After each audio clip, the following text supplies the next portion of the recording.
So, welcome to, I guess, kind of a one-off, maybe two-off video.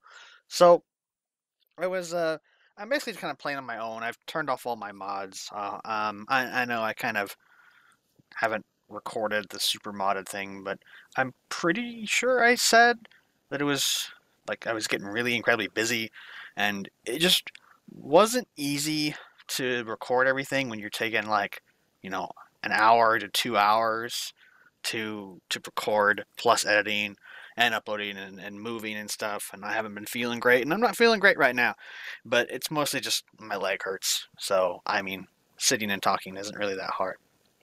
Now this is a post commentary. I was building a ship, and someone was talking to me, like, asking what I was doing, and I'm like, oh, I'm just making this, like, landing vehicle. And I jokingly named it after him, so you can see up there in the top part. And this is post commentary, if you haven't already guessed. And what this is a semi reusable landing stage. This is the Mark 1 variant. I am actually already up to a Mark 3 variant. And I'm not sure if there's going to be a Mark 4 by the time I get around to recording part 2, because I'm pretty sure I want to record a part 2, kind of a follow-up to this, because I recorded for almost an hour, and I didn't get exactly everything that I wanted done, so unfortunately, well, maybe not unfortunately, it's two videos instead of one. I couldn't get exactly what I wanted, but the general idea is using docking ports with a still recoverable command pod. So if you need to ditch everything, you can undock everything and return the command pod with the Kerbals inside. And it's got a heat shield, it's got parachutes, it's got a docking port on the top in case you had like a small little like science payload or something with you. And I don't know if the Mark One has it where you can attach like a different booster stages onto it. I'm pretty sure it's not. Um, so the Mark One and the Mark Two are almost identical. The difference with the Mark One and the Mark Two is the Mark Two has more fuel on it. It's got the larger fuel tanks. Same engines. Overall, the design is exactly the same. And I've actually massively overkilled the booster stage because I wasn't quite sure, what I needed. So the Mark III variant is using the same booster as the Mark One, though it's a little bit tweaked in that it has some Separatrons in there, which are small little what are they? SRBs, solid rocket boosters, right? Yeah, and it's got those on there because it has a little bit of staging problems depending on where you are and when you stage and what angle you are. Is that um, the stabilizing fins get ripped off when you do the first stage, which honestly isn't super ideal. So that's kind of a thing. And I'm gonna have a lot of the building stuff fast forwarded because I mean I didn't spend a lot of time building. I think I spent like maybe 12 minutes building, between 10 and 15. It really depends. Um, but I did a little follow-up mission after this, and we may or may not be cutting a whole bunch of video out here because of you know trying to keep the time down. I mean, I have 50 minutes of video, but I don't want to talk for 50 minutes. Hell, sometimes it's hard for me to talk for 20 minutes, which is another big reason why I haven't been recording videos, unfortunately. So with our first launch, aka Blackness of Black Screen, which is always fun, it was a test launch. I think this is the first of 3 launches, and I'm not going to show the second one because it was basically just the same as the first. We do a quick little test, and this is a technique I've seen other people do where they have extra boosters on there. Honestly, I don't know if it matters or not, really, from going for like a speed up or just instant full throttle. I don't know if it makes any difference at all, but it's kind of neat and it feels kind of more thematic with real space programs. And it's a very, very basic booster section. It is asparagus staged. I have the mainsail engines, I believe they are called. On the first stage, it gets detached, so you have an additional takeoff thrust at the start, and then you just have the little skipper, not skippers, whatever the medium engine is. They don't have quite as good thrust, but they are more efficient. And oh, hey, that's why I kept the um, the first launch. Is I had the I only had it on one side, and they weren't draining properly. So yeah, that's excellent. And then we're gonna skip ahead again really quick because it's just not super interesting here. So, after a little bit of fixing up the ship to make sure it's not going to explode, we're going to fast forward a bit so it's daytime so you can see the rocket a little bit better. I know YouTube tends to make things really hard to see, especially at night in KSP, which is why a mod like Planet Shine, I believe it's called, um, there's a lot of people that do KSP like still, or I don't really know. I haven't really kept up with that. But for a long time, there was a big, huge KSP community in Planet Shine, derp, derp, derp, was a mod people would use to make it so that it wasn't just utter blackness when you're at night. It helps for you as the player to see as well, but it makes a huge difference for like YouTube and stuff. And with all launches, they're all really pretty much the same. Usually, we'll cut these out unless something interesting happens. So, I mean, they're just kind of you go straight up. I do most of my launches manual. I still don't really trust MechJeb, um, though I have done it a couple times. And there is the yeah. That's why I kept it in. As you can see, it knocks off the um, stabilizing fins, whatever their stupid things are called. And skipping ahead again because honestly, I have more footage here than I need. Um, Again, the launching stuff isn't all that interesting, but one of the things I will often do, especially when I have too much delta V, is I'll do a really stupid maneuver to get me like a really high apoapsis, and then I will ditch the booster stage so it hits the planet, so I don't have orbital debris. Not that orbital debris really becomes a problem. I've never had a game like mess up because of debris, though I kind of try and keep more active about it for the last maybe like 400 hours. Um, but I've never heard of anybody having orbital debris problems. I mean, the chances of you hitting them is pretty small. I'm sure it's happened to someone, but I've never heard about it. But again, I mean, I haven't been following KSP stuff for quite a long time. Besides the stupid ULA agreement thing, Take Two is bot squad. And a lot of people are upset about it because it's like, oh, we're going to track all your information. But KSP doesn't have anything that tracks information. It's just the standard thing for all of Take Two Interactive's games. And I hate them, but as much as I hate them, KSP is still a good game, and I wouldn't really worry about it too much. Now, if there's some kind of update that adds a bunch of tracking software, then I might get worried about it.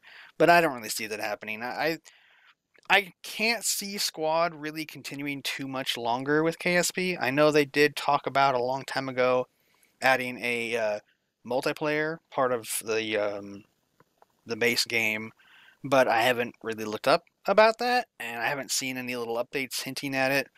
But as I've said like 3, 4, 5 times now, I really haven't been keeping up with it. I was kind of excited for the DLC, the Making History, but it's not what I thought it was going to be, and it's not what I think a lot of people thought it was going to be, unfortunately. Because what I was thinking is you'd be able to make missions and have them show up in like the mission editor, or not the editor, but the contracts when you're playing in your campaign mode.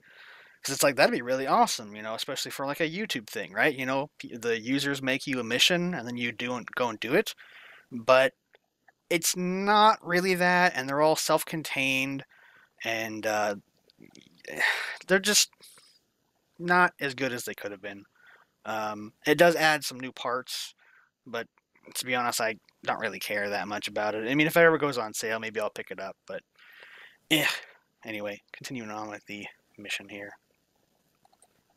All right, landing time. Again, I'm cutting out a lot of stuff actually. I already pre-edited a lot of the footage. And I got it down to like 30-ish minutes or something. Like, yeah, I cut out most of the boring stuff. But now that I'm sitting here talking about it, I'm finding that there's a lot of other boring, stupid stuff, like circularizing around the moon. I don't care. I mean, I think I ditched a booster stage so it hit the moon. Um, yeah, that was me trying to ditch it early, and because I hit spacebar with the engine still on, it just kept thrusting, and then it got stuck to the craft. And yeah, most definitely should have kept that in, which I did because I'm talking about it. But that I was trying to stage it early because I was thinking, oh, I have just enough fuel, it'll burn out, and I was kind of getting worried. It's like, oh, maybe I won't use the whole stage because I want to kick it off early enough so it'll crash into the moon and explode and not leave debris for me to land on, because I've done that before, where you kick off a stage and then you land right on top of the stage with MechJeb, because MechJeb is still pretty good at landing, it seems. It really depends on your build and your engines and stuff. The better craft you make, better balance it is. Um, Basically, just better the balance, the easier MechJeb has of handling it. Um, if you have gimbaled engines, it helps quite a bit. But if you have very powerful gimbaled engines and you have an insane thrust to weight ratio, um, while a player will only use what they need, MechJeb tends to just kind of go full blast with everything it has until it gets to where it needs to slow down. So can run into problems if you don't like lower your engine power manually, or if you just make sure you don't put massively overpowered engines on there. So the idea with this is it can land, it can grab science, and then you can regroup, rendezvous with either a fuel tanker or a science ship or anything like that, and it can either offload its cargo for it to be scienced or researched or whatever, or to get more fuel and go and land in different areas. This is the Mark 1 variant, and it's the Mark 1 variant for a reason. I didn't have all the parts I really needed. I do have, I'd say, maybe 80 to 90% of the ones that I wanted. Um, but, like, you can probably do it with the small little docking ports. And you can make refueling ships where you just have a big tanker with docking ports. If you make your ship good enough, I don't know if the Mark 1 is good enough. I think I'm missing some better RCS options on it. You can usually do okay, and again, if you have relatively low thrust engines, the parts won't wobble a whole lot when you're like using like say you're just gonna take the lander to Duna or something, right? You can strap on a booster stage and then push it out to Duna, and then it has its regular landing stage on top for it to land on Duna or Ike or any other kind of body. And you can still do that. You can't refill those tanks, so eventually you have to just either land them back on Kerbin or crash them. Um, so I do have a orbital fuel tank. I don't know if it's in this save file. I mean, it's the same save file, but I've played the game quite a bit since this. And I do have an orbital docking or fuel station quite high up. I believe I use it to refuel one of my science stations. Um, But the best thing to do is not EVA like a drunken sailor. I believe this is the first EVA I've done since I played since last time I recorded on the channel. That's actually the last time I played KSP. Um, and yeah, it was good times. I don't know. I think my hand might have been off by one letter, so I kind of screwed up there. But the best thing to do is to have one of the mining vessels that can land on a planet and mine. And there's a couple ways you can do that. Usually the best way is to have a polar satellite that has the big huge ore scanning thing on there, and you scan the entire planet. The second cheaper, easier way is to have an ore scanner on the vessel itself. And then you can like, oh, plant a flag, and this one's like 3% or here's 8% or something, and you can plant flags, and oh, okay, well there's this much or in this area. Um, but it's better to have the big, huge satellite array, and you have to do those in polar orbits. So in theory, this Mark One vessel can just have different things docked onto it. So I can bring out a mining thing that can dock onto the bottom, or a research facility I can dock onto the bottom, or even on the top. Though on the top it'd be kind of hard, and it probably wouldn't be a very good lander after that, which is why you emphasize on the bottom. Um, but the Mark III is much better, and I really do think I'm going to wait and make a Mark IV. But I can kind of add that into the video, so I can start off with Mark III and then show you the Mark IV. So it's a little mostly reusable craft, and I'm rambling on for on and on and on, which as I do. But yeah, I mean, I've been playing KSP again, mostly just for myself when I'm like not doing anything, because sometimes I have to walk away from the computer, and it's really easy for KSP just to like pause or stop, as opposed to other games which require multiple people or whatever, and or being blinded by the sun because of where I'm at now. So yeah, this is kind of the part one of this little semi-reusable. Um, I'm not going to pronounce it out loud. The Iridian lander. I'm not sure if that's even pronounced correctly. Um, and it's just a goofy little video. I haven't uploaded stuff in a long time, just because real life, unfortunately. So yeah, hopefully part two won't take me a month to make. I really only have like one or two things I need to unlock. But definitely probably going to have the next one with live commentary, because it's a bit easier to talk when things are happening at the moment, as opposed to post commentary by myself, as opposed to with like Jarvis or something, where I tend to just ramble on and go blah blah blah and stuff like that. This is, yeah, that's the best ending ever here. So yeah, hopefully part two will be coming out relatively soon. Time to finish editing. I'm running out of footage anyway, so I'll see you guys in the next one whenever that happens.